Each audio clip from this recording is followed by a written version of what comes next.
ಚಿರಂತ್,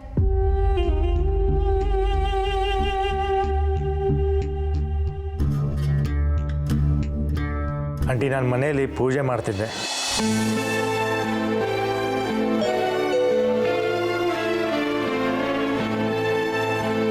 ಓ ಕಮಲಿ ಅವರೇ, ಬನ್ನಿ ಬನ್ನಿ, ಒಳಗೆ ಬನ್ನಿ. ಬನ್ನಿ ಅಕ್ಕ, ಬನ್ನಿ ಬನ್ನಿ, ಕೂತ್ಕೊಳ್ಳಿ. ನೋಡು, ನಾನಿಲ್ಲಿ ಕೂತ್ಕೊಳ್ಳೋಕೆ ಬಂದಿಲ್ಲ, ನಿಂತಾವ ಹೊಸಿ ಮಾತಾಡಬೇಕು ಅಂತ ಬಂದಿರೋದು. ಹೇಳಿ ಅಕ್ಕ, ಏನು ವಿಷಯ? ಏನೇ ಆದ್ರೂ ನೀನು ರಚನೆನ ಲಗ್ನ ಆಗಬಾರ್ದು. ನಿಮ್ಮ ಬೆದರಿಕೆಗೆಲ್ಲ ನಾನು ಬಗ್ಗಲ್ಲ. ಬೇಕಿದ್ರೆ ರಚನಾ ಅವರೇ ಬಂದು ಹೇಳಿ ನನಗೆ ಅಮ್ಮರ್ ಇಷ್ಟ ಅಂತ, ಆವಾಗ ಬಿಟ್ಕೊಡ್ತೀನಿ. ನಾನು ತಪ್ಪು ಮಾಡಿದ್ರು ನಮ್ಮ ಮನೆಯವ್ರ ಕಣ್ಗೆ ನಾನೇ ಸರಿ ಅಂತ ಬಿಂಬಿಸ್ತೀನಿ. ನಿನ್ನ ಕೈಲಿ ಏನು ಮಾಡ್ಕೊಳಕ್ಕಾಗಕ್ಕಿಲ್ಲ. ಕಮಲಿ ಅವರೇ, ಕಮಲಿ ಅವರೇ, ಕಮಲಿ ಅವರೇ, ಕಮಲಿ ಅವರೇ, ಪ್ಲೀಸ್ ನನ್ನ ಮಾತು ಕೇಳಿ. ಕಮಲಿ ಅವರೇ,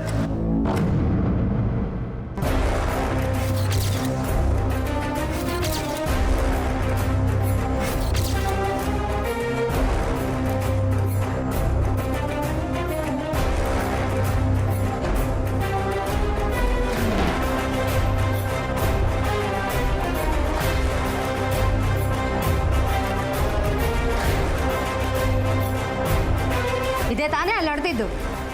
ಇಲ್ಲ ಅತ್ತೆಮ್ಮ, ಇದು ಶುದ್ಧ ಸುಳ್ಳು.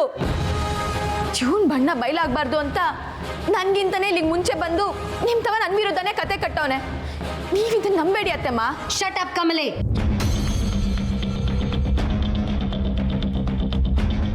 ನಿನ್ ತಪ್ಪನ್ನ ಮುಚ್ಚ ಹಾಕೋಕೆ ಚಿರಂತ್ ತಲೆ ಮೇಲೆ ಗೂಬೆ ಕೂರಿಸ್ತಾ ಇದ್ಯಾ? ಇವ್ರ ಕ್ಯಾರೆಕ್ಟರ್ ಬಗ್ಗೆ ಇಲ್ಲ ಸಲ್ಲದ ಕಥೆಗಳನ್ನ ಕಟ್ಟೋಕ್ ನೋಡ್ತಾ ಇದ್ಯಾ? ನಾನು ಅದನ್ನೆಲ್ಲ ನಂಬಲ್ಲ. ತಾರಾ, ನಾವು ನಮ್ಮನೆ ಸೊಸೆನ ನಂಬದೆ ಹೊರಗ್ನವ್ರನ್ನ ನಂಬಿದ್ರೆ ಹೇಗೆ? ರಮೇಶ್, ಚಿರಂತ್ ಹೊರಗ್ನವ್ರಲ್ಲ, ಈ ಮನೆಗೆ ಅಳಿಯ ಆಗೋರು.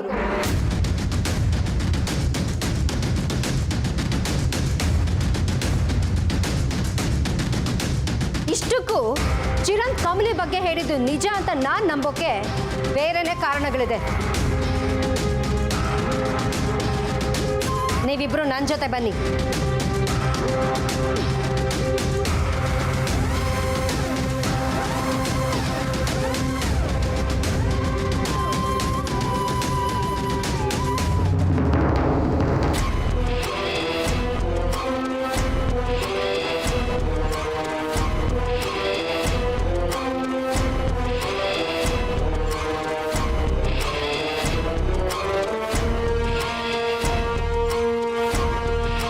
ರಿಷಿ, ನಿನ್ನ ಹೆಂಡತಿ ನಂಗೊಂದು ಮಾತು ಕೊಟ್ಟಿದ್ದಾಳೆ, ನೆನಪಿದ್ಯಾ? ಈ ಮನೆ ಘನತೆ ಗೌರವಕ್ಕೆ ಧಕ್ಕೆ ಬರದೇ ಇರೋ ಹಾಗೆ ನಡ್ಕೋತೀನಿ, ಇನ್ಯಾವತ್ತೂ ತಪ್ಪು ಮಾಡಲ್ಲ ಅಂತ. ಈಗ ಕೊಟ್ಟ ಮಾತಿನ ಹಾಗೆ ನಡ್ಕೋತಿದ್ದಾಳ ರಿಷಿ ಇವಳು? ಅತ್ತೆಮ್ಮ, ನಾನು ನಿಮಗೆ ಕೊಟ್ಟಿದ್ದ ಮಾತಿನ ಪ್ರಕಾರನೇ ನಡ್ಕೊಂತೀನಿ. ರಚನೆನ ಚಿರಾನ್ ಜೊತೆ ಮದುವೆ ಆಗಕ್ಬಿಟ್ರೆ ಈ ಮನೆ ಗೌರವ ಘನತೆ ಎಲ್ಲನೂ ಕೊಚ್ಕೊಂಡು ಹೋಯ್ತೈತೆ. ಅಷ್ಟೇ ಅಲ್ಲ ಅತ್ತೆಮ್ಮ, ಈ ಮನೆ ಸಂತೋಷ ನೆಮ್ಮದಿ ಎಲ್ಲನೂ ಹಾಳಾಗೋಯ್ತೈತೆ. ಸಾಕು ಕಮಲಿ, ನಿನ್ನ ಸುಳ್ಳನ್ನ ಸಮರ್ಥನೆ ಮಾಡ್ಕೊಳಕ್ ಬರಬೇಡ. ನಿಮ್ಮಣ್ಣ ಅಮರ್ನ ರಚನಾ ಮದುವೆ ಆಗ್ಬೇಕು ಅಂತ ನೀನು ಈ ಮಟ್ಟಕ್ಕೆ ಇಳಿತೆ ಅಂತ ನಾನು ಅನ್ಕೊಂಡಿರ್ಲಿಲ್ಲ. ನಿಮ್ಮಣ್ಣನ ಜೀವನನ ಸೆಟಲ್ ಮಾಡಕ್ ಹೋಗಿ ನನ್ನ ಮಗಳ ಜೀವನನ ಯಾಕೆ ಹಾಳು ಮಾಡ್ತಿದ್ಯಾ ನೀನು? ಇಲ್ಲ ಅತ್ತೆಮ್ಮ. ನೋಡು, ರಚನಾ ಮದುವೆ ವಿಷಯದಲ್ಲಿ ನಾನು ನನ್ನ ಗಂಡನ ಮಾತನ್ನೇ ಕೇಳೋಳಲ್ಲ, ಇನ್ನು ನಿನ್ನ ಮಾತನ್ನು ಕೇಳ್ತೀನಿ ಅಂತ ಅಂದ್ಕೊಂಡಿದ್ಯಾ? ನೀನು ಏನೇ ಮಾಡಿದ್ರು ಎಷ್ಟೇ ತಡೆದ್ರು ರಚನನ ಮದುವೆ ಚಿರಂತ್ ಜೊತೆನೇ ನಡೆಯೋದು. ಚಿರಂತು ಒಳ್ಳೆ ಹುಡುಗ ಅಂತ ನನಗೆ ಗೊತ್ತಿದೆ, ಅದಕ್ಕೆ ಯಾರೂ ಸರ್ಟಿಫಿಕೇಟ್ ಕೊಡೋದು ಬೇಕಾಗಿಲ್ಲ. ರಿಷಿ, ನಿನ್ನ ಹೆಂಡತಿಗೆ ಕೊಟ್ಟ ಮಾತಿನ ಹಾಗೆ ನಡ್ಕೊಳ್ಳೋದಕ್ಕೆ ಹೇಳು. ಇಲ್ಲ ಅಂದರೆ ನಾನು ಬೇರೆನೇ ನಿರ್ಧಾರ ತಗೋಬೇಕಾಗತ್ತೆ.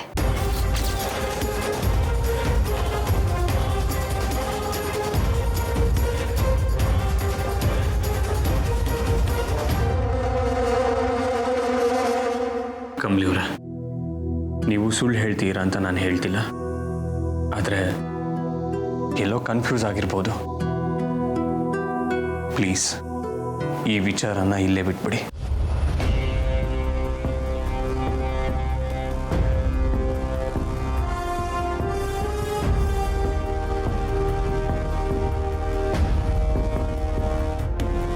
ಇಲ್ಲ Rishi sir,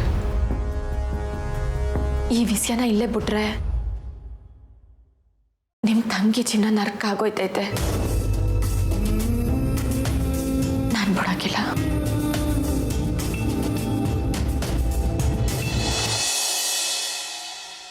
Chiranth, I am sorry. Kamali ಏನೇ ಮಾತಾಡಿದ್ರು ದಯವಿಟ್ಟು ಅದನ್ನು ಮನಸ್ಸಿನಲ್ಲಿ ಇಟ್ಕೋಬೇಡಿ. It's okay aunty. ನೋಡಿ, ಒಂದು ವಿಷಯ ಹೇಳ್ತೀನಿ. ಈ ಮದುವೆ ವಿಚಾರದಲ್ಲಿ ಯಾರು ಏನೇ ಹೇಳಿದ್ರು ನೀವು ಅದಕ್ಕೆ ಕಿವಿ ಕೊಡಬೇಡಿ. ನೀವು ಕೇಳಬೇಕಾಗಿರೋದು ನನ್ನ ಮಾತನ್ನು ಮಾತ್ರ. Okay aunty. ಸಾರಿ. ಪರವಾಗಿಲ್ಲ ಭಾವ, ನೀವೆಲ್ಲ ನನ್ನ ನಂಬಿದ್ರಲ್ಲ, ನನಗೆ ಅದೇ ಖುಷಿ.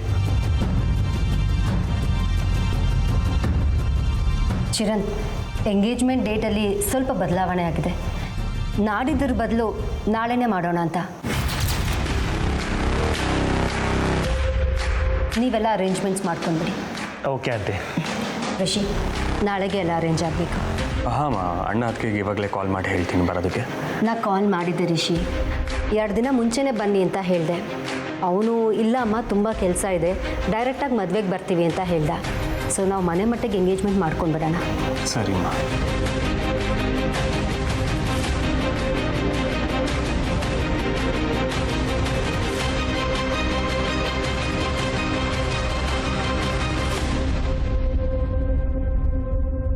ಯಾರು ನಿನ್ನ ಮಾತನ್ನು ನಂಬಿದ್ರು ನಾನು ಮಾತ್ರ ನಂಬೋದು ನನ್ನ ಸೊಸೆ ಕಮಲಿ ಮಾತನ್ನು ಮಾತ್ರ.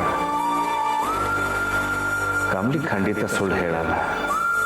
ನೀನು ಏನೋ ಡಬಲ್ ಗೇಮ್ ಮಾಡ್ತಿದ್ಯಾ ಅನ್ಸುತ್ತೆ.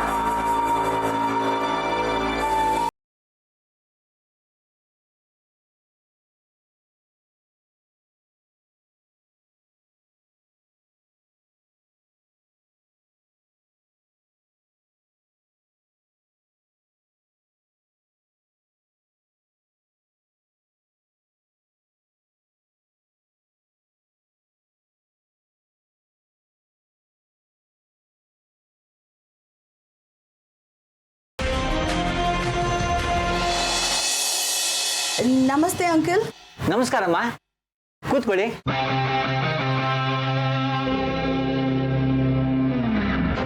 ಹೇಳಿ, ನಮ್ಮಿಂದ ಏನಾಗಬೇಕಿತ್ತು? ಅಂಕಲ್, ಇದೇ ಡಿಸೈನಲ್ಲಿ ಒಂದು ಗೋಲ್ಡ್ ಕವರಿಂಗ್ ನೆಕ್ಲೆಸ್ ಬೇಕಾಗಿತ್ತು. ಮಾಡಿಕೊಡ್ತೀರಾ?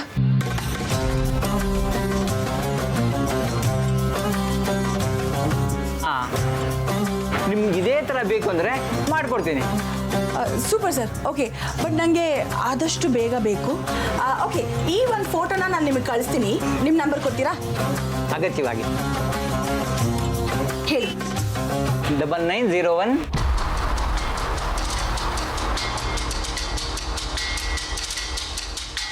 ಎಷ್ಟಾಗ್ಬೋದು ಅಂಕಲ್?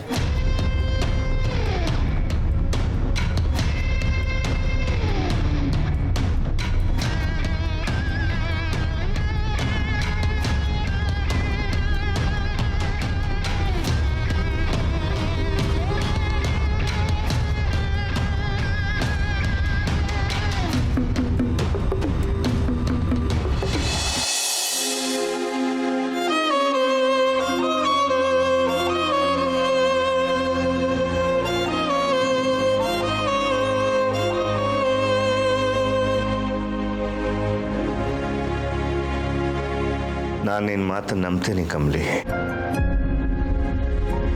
ನಿನಗಿಂತ ಮುಂಚೆನೇ ಇಲ್ಲಿಗೆ ಬಂದು ನಿನ್ನ ಬಗ್ಗೆನೇ ಇಲ್ಲದ ಕತೆ ಕಟ್ತಾನೆ ಅಂದರೆ ಅವನು ಇನ್ನೆಂಥ ಫ್ರಾಡ್ ಇರ್ಬೋದು. ಇದು ನನಗೆ ಅರ್ಥ ಆಗುತ್ತೆ. ಆದರೆ ತಾರಾಗಿ ನೀನು ಹೇಗೆಲ್ಲ ಹೇಳೋಕ್ಕೆ ಪ್ರಯತ್ನ ಪಟ್ಟರು ನೀವು ಅಮರ್ನ ರಚನಾನ ಒಂದು ಮಾಡೋಕ್ಕೆ ಪ್ರಯತ್ನ ಪಡ್ತಿದ್ದೀರಿ ಅಂತಿದ್ದಾಳೆ. ಏನು ಮಾಡಬೇಕು ಗೊತ್ತಾಗ್ತಿಲ್ಲ. ಮಾವಯ್ಯ, ಅತ್ತೆಮ್ಮ ನೋಡಿದ್ರೆ ನಾಳೆನೇ ನಿಶ್ಚಿತಾರ್ಥ ಅಂತ ಹೇಳ್ತವ್ರೆ. ಆ ಚಿರಾನ್ ಜೊತೆಗೆ ನಮ್ಮ ರಚನೆ ನಿಶ್ಚಿತಾರ್ಥ ಅಂತ ನೆನ್ಸ್ಕೊಂಡ್ರೆ ನನಗೆ ಸ್ಯಾನೆ ಸಂಕಟ ಆಯ್ತೈತೆ. ಹೌದಮ್ಮ, ರಚನಾನು ಯಾವುದಕ್ಕೂ ರಿಯಾಕ್ಟೇ ಮಾಡ್ತಾ ಇಲ್ಲ, ಸುಮ್ಮನೆ ಆಗ್ಬಿಟ್ಟಿದ್ದಾಳೆ. ನನಗೆ ಭಯ ಆಗ್ತಿರೋದು ಇದೇನಾದರೂ ನಮ್ಮ ಕೈ ಮೀರಿ ಮದುವೆ ನಡೆದು ಹೋದ್ರೆ ನಮ್ಮ ರಚನಾ ಗತಿ ಏನಮ್ಮ? ರಚನಾ ಜೀವನದ ಗತಿ ಏನು? ಇಂಥ ಫ್ರಾಡ್ನ ಕಟ್ಕೊಂಡು ಅವಳು ನಾಳೆ ಹೇಗೆ ಬದುಕಬೇಕು? ಮಾವಯ್ಯ ಈಗಲೇ ನಮ್ಮ ಮಧ್ಯೆ ತಂದಿಟ್ಟವನೆ. ಇನ್ನು ಲಗ್ನ ಆದ್ಮ್ಯಾಕೆ ನಮ್ಗೆಲ್ರಿಗೂ ಇಸ ಹಾಕಿ ನಮ್ಮ ಆಸ್ತಿನ ಒಡ್ಕೊಂಡು ಹೋಗೋ ಅಂತವನೆ. ಅದೇನೇ ಆಗಲಿ ಮಾವಯ್ಯ, ಈ ಲಗ್ನ ಆಗಕ್ಕೆ ನಾವು ಬಿಡಬಾರ್ದು. ಆದರೆ ಇದನ್ನ ನಿಲ್ಸೋದು ಹೇಗಮ್ಮ? ಮಾವಯ್ಯ, ರಚನಂತವ ನಾವು ಮಾತಾಡಮ್ಮ. ಅವಳೇ ಈ ಲಗ್ನ ಬೇಡ ಅಂತ ಹೇಳಿದ್ರೆ ಅತ್ತೆಮ್ಮ ಏನು ಮಾಡೋಕ್ಕಾಗಕ್ಕಿಲ್ಲ. ಆ ಚಿರಾಂತ್ ಬೇಳೆ ಕೂಡ ಬೇಯಕ್ಕಿಲ್ಲ ಮಾವಯ್ಯ. ಹೌದಮ್ಮ, ನೀನು ಹೇಳೋದು ನಿಜನೇ.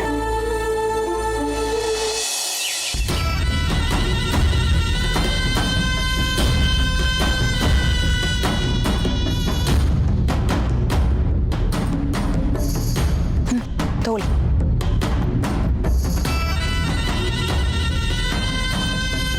ಇದನ್ನ ವಾಪಸ್ ತಗೊಂಬಿಡಿ ಮೇಡಮ್, ನಂಗೆ ಬೇಡ. 10 lakhs ಇದೆ ಇದರಲ್ಲಿ. ಮಾತಾಡಿದ್ದು 25 ಲಕ್ಷ ಮೇಡಮ್, ನೀವಿನ್ನೂ 13 ಲಕ್ಷ ಕೊಡಬೇಕು. ನೋಡಿ, ಈ ಥರ ಚಿಲ್ಲರೆ ಕೊಡ್ತಾರೆ ಹೇಗೆ ಮೇಡಮ್? ಕೊಡೋಂಗಿರೋ ಫುಲ್ ಅಮೌಂಟ್ ಕೊಡಿ ಮೇಡಮ್. ಲುಕ್, ಇವಾಗ ಇದನ್ನ ಇಟ್ಕೋ. ಕೇಸ್ ಕಂಪ್ಲೀಟ್ ಆಗಿ ಅವ್ನು ಜೈಲಿಗೆ ಸೇರಿದ ಮೇಲೆ ಮಿಕ್ಕಿದ ದುಡ್ಡನ್ನ ಕೊಡ್ತೀನಿ. ಓಕೆ? ಆಗಲ್ಲ ಮೇಡಮ್, ನೀವು ಹೇಳಿದ ಟೈಮ್ಗೆ ಸರಿಯಾಗಿ ದುಡ್ಡು ಕೊಡದೇ ಇರೋದಕ್ಕೆ ನಿಮ್ಮ ಮೇಲೆ ನಂಬಿಕೆನೇ ಹೊರಟೋಯ್ತು ನನಗೆ. ಅವ್ನು ಜೈಲು ಸೇರಿದ್ಮೇಲೆ ನೀವು ಕೈ ಎತ್ಬಿಟ್ರೆ ನೀವು ಮೋಸ ಮಾಡಲ್ಲ ಅಂತ ಏನು ಗ್ಯಾರಂಟಿ ಮೇಡಮ್? ಲುಕ್, ಸುಮ್ಮನೆ ಕೊಟ್ಟಿರೋ ದುಡ್ಡನ್ನ ತಗೊಂಡು ಹೋಗು. ಆಗಲ್ಲ ಮೇಡಮ್, 13 ಲಕ್ಷ ಕೊಡಿ, ನಮ್ಮ ವ್ಯವಹಾರ ಕ್ಲೋಸ್ ಆಗುತ್ತೆ. ಇಲ್ಲ ಅಂದರೆ ನಾನು ಇವನಿಗೆ ಸತ್ಯ ಹೇಳಿಬಿಡು ಅಂತ ಹೇಳ್ತೀನಿ. ನಿಮ್ಮನ್ನು ಹೆದರ್ಸಕ್ಕೆ ಹೇಳ್ತಾ ಇಲ್ಲ, ನಿಜವಾಗ್ಲೂ ಹೇಳ್ತಾ ಇದ್ದೀನಿ. ಅವ್ನಿಗೆ ಇವತ್ತೇ ಮೆಸೇಜ್ ಕೊಡ್ತೀನಿ, ನಿಮ್ಮ ಹೆಸರು ಹೇಳಿ ಆಚೆ ಬಾ ಅಂತ. ಲುಕ್, ಇದಕ್ಕೆಲ್ಲ ನಾನು ಹೆದರೋಳಲ್ಲ. ಹೇಳ್ತೀಯಾ? ಹೋಗಿ ಹೇಳ್ಕೊ. ನನ್ನ ಹತ್ರನೂ ಜನಗಳಿದ್ದಾರೆ, ಏನು ಮಾಡಬೇಕು ಅಂತ ನನಗೂ ಗೊತ್ತು. ನೋಡಿದ್ರ ಮೇಡಮ್ ಹೇಗೆ ಉಲ್ಟಾ ಹೊಡೆದ್ರಿ ನೀವು ಅಂತ? ನನ್ಗೆ ಗೊತ್ತಿತ್ತು ನೀವು ಹಿಂಗೆ ಮಾಡ್ತೀರಾ ಅಂತ. ನಿನ್ನೆ ಸೆರೆಂಡರ್ ಹಾಕಿ ಒಬ್ಬ ಬಕ್ರ ಬೇಕು ಅಂತ ಬಂದಿದ್ರಲ್ಲ, ಅದನ್ನು ರೆಕಾರ್ಡ್ ಮಾಡಿದ್ದೀನಿ ಮೇಡಮ್.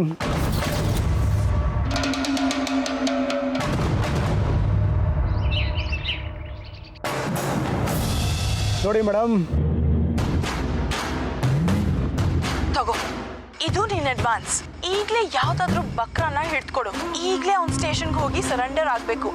ಎಲ್ಲಾನು ತಾನೇ ಮಾಡ್ದ ಅಂತ ಒಪ್ಕೋಬೇಕು. ಬಟ್ ನನ್ನ ಹೆಸರು ಮಾತ್ರ ಆಚೆ ಬರಬಾರ್ದು. ಹಾಗೆ ನೋಡ್ಕೊ.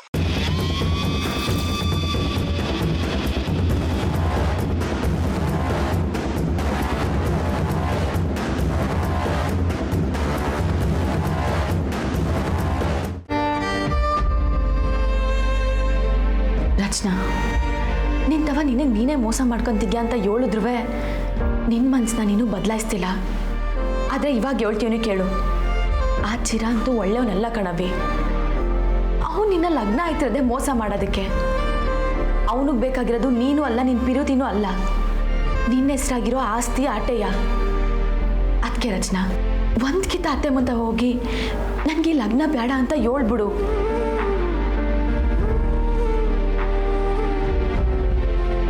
ನೋಡು ರಚನಾ, ನೀನು ಅಮರಣ್ಣನ ಮದುವೆ ಆಗಲಿ ಅಂತ ಇದನ್ನೆಲ್ಲ ಹೇಳ್ತಿಲ್ಲ. ಆ ಚಿರಾಂತೂ ಒಳ್ಳೆಯವನಲ್ಲ ಕಣವಿ, ದೊಡ್ಡ ಕಿರಾತಕ. ದುಡ್ಡಿನ ಭೂತ ಮೆತ್ಕೊಂಡೈತೆ ಅವನಿಗೆ. ನೀನೇ ನನ್ನ ಅವನ ಮದುವೆ ಆದರೆ ನಿನ್ನ ಬಾಳು ಹಾಳಾಗೋಯ್ತೈತೆ ರಚನಾ. ನನ್ನ ಮಾತು ಕೇಳವಿ.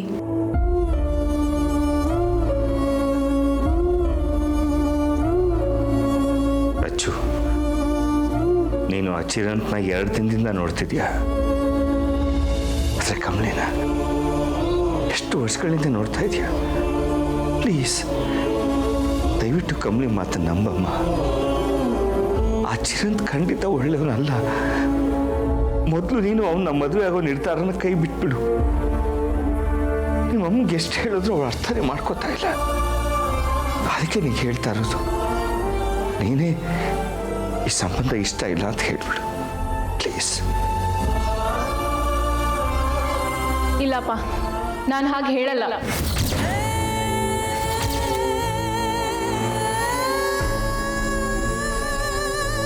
ರಚನಾ, ಹೌದು ಕಮಲಿ, ನಾನೀಗ ಮದುವೆಗೆ ಒಪ್ಪಿದ್ದು ನನ್ನ ಜೀವನದ ಬಗ್ಗೆ ಯೋಚನೆ ಮಾಡಿ ಅಲ್ಲ, ಅಮ್ಮನ ಖುಷಿ ಬಗ್ಗೆ ಯೋಚನೆ ಮಾಡಿ. ಅಮ್ಮನಿಗೋಸ್ಕರ ತಗೊಂಡಿರೋ ಈ ನಿರ್ಧಾರನ ನಾನು ಯಾರಿಗೋಸ್ಕರನೂ ಯಾವುದೇ ಕಾರಣಕ್ಕೂ ಬದಲಾಯಿಸಲ್ಲ. ಪ್ಲೀಸ್ ನನ್ನ ಕನ್ವಿನ್ಸ್ ಮಾಡಕ್ಕೆ ಬರಬೇಡಿ. ಅಚ್ಚು ಒಂದು ನಿಮಿಷ ಪ್ಲೀಸ್, ನನ್ನ ಮಾತು ಕೇಳು. ಆ ಹುಡುಗ ಸರಿ ಇಲ್ವಂತೆ. ಅಪ್ಪ, ಅಮ್ಮ ಆ ಹುಡುಗನ ಬಗ್ಗೆ ಏನು ಎತ್ತ ಅಂತ ವಿಚಾರಿಸ್ದೇನೆ ಸೆಲೆಕ್ಟ್ ಮಾಡಿರ್ತಾರ ಹೇಳಿ? ಹಾಗಲ್ಲ ಅಪ್ಪ ರಚ್ಚು. ಪ್ಲೀಸ್, ಅಮ್ಮನ ಮಾತಿನ ಪ್ರಕಾರ ನಡ್ಕೋತಿದ್ದೀನಿ ಅನ್ನೋ ಒಂದು ಸಣ್ಣ ತೃಪ್ತಿ ಆದರೂ ನನಗಿದೆ. ಈಗ ಅದನ್ನು ನನ್ನಿಂದ ಕಿತ್ಕೊಳಕ್ಕೆ ಬರಬೇಡಿ ಪ್ಲೀಸ್. ನಿಮ್ಮ ಕೈ ಮುಗ್ದು ಕೇಳ್ಕೊತೀನಿ, ಈ ಮದುವೆ ನಡೆಯೋಕ್ಕೆ ಬಿಡಿ.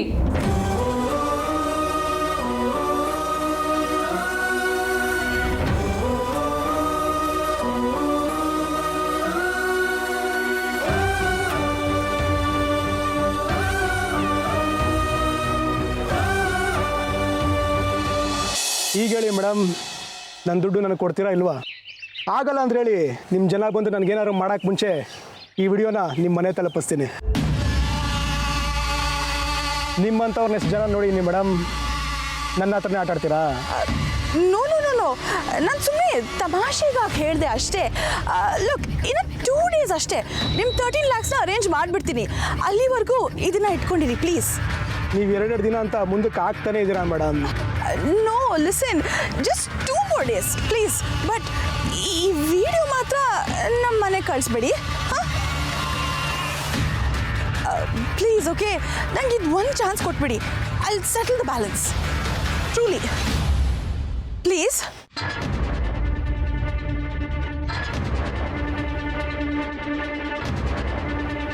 ಸರಿ ಮೇಡಮ್, 2 ದಿವಸ ಅಷ್ಟೇ ಅರೇಂಜ್ ಮಾಡಬೇಕು.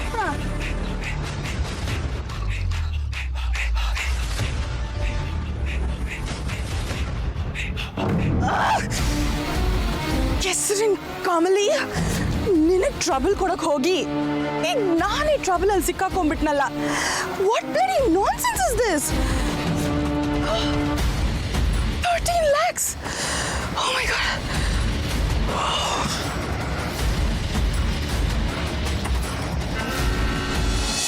ಮೇಘ ಬಂತು ಮೇಘ, ಮೇಘ ಬಂತು ಮೇಘ, ಮೇಘ ನಿಲಿಯ ಮೇಘ.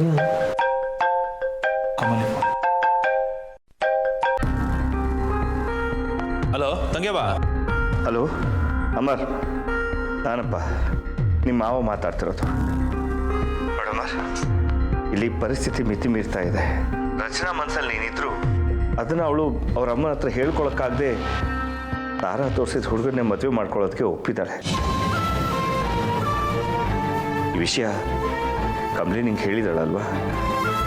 ಆದರೆ ಹುಡುಗ ಸರಿ ಇಲ್ಲ, ಅವನೊಬ್ಬ ಫ್ರಾಡ್ ಅಂತ ಕಮಲಿಗೆ ಗೊತ್ತಾಗಿದೆ. ಈ ವಿಷಯನ ನಾವು ತಾರಾಗ ಅರ್ಥ ಮಾಡಿಸೋದಕ್ಕೆ ಎಷ್ಟೇ ಪ್ರಯತ್ನ ಪಟ್ಟರು ತಾರಾ ನಮ್ಮ ಮಾತು ನಂಬ್ತಿಲ್ಲ. ನಾನು ನಮ್ಮ ಮಾತು ಕೇಳ್ತಿಲ್ಲಪ್ಪ.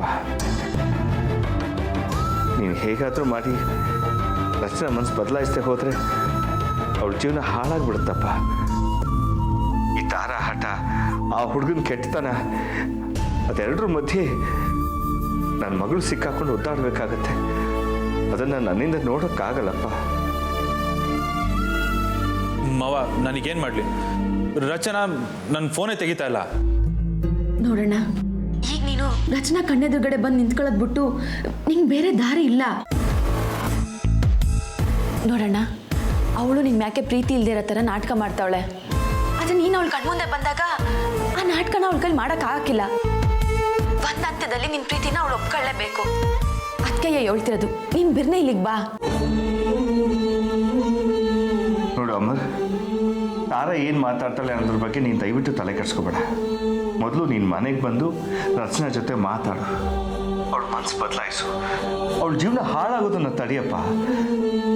ಇಬ್ಬರು ಒಬ್ಬರೊಬ್ರು ಇಷ್ಟಪಟ್ಟಿದ್ದಾರ, ಇಬ್ಬರು ಒಟ್ಟಿಗೆ ಚೆನ್ನಾಗಿ ಭಾಳ ಬದುಕಬೇಕಪ್ಪ. ಅದೇ ನನ್ನ ಆಸೆ. ಮಾವ, ನೀವು ಇಷ್ಟೆಲ್ಲ ಕೇಳ್ಕೋಬೇಕಾ?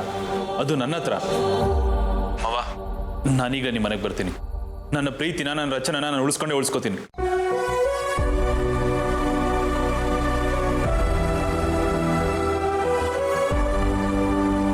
HMT, ನಾನು ನೋಡ್ತೀನಿ.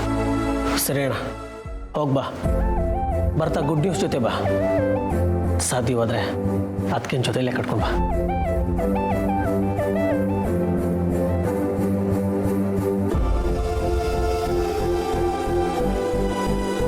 ಯೋಚನೆ ಮಾಡಬೇಡಿ ಮಾವಯ್ಯ. ಅಮರಣ್ಣ ಬಂದು ಎಲ್ಲನೂ ಸರಿ ಮಾಡ್ತಾನೆ. ರಚನೆಗೆ ಮೋಸ ಆಗಕ್ಕಿಲ್ಲ. ಅಷ್ಟಾದ್ರೆ ಸಾಕು.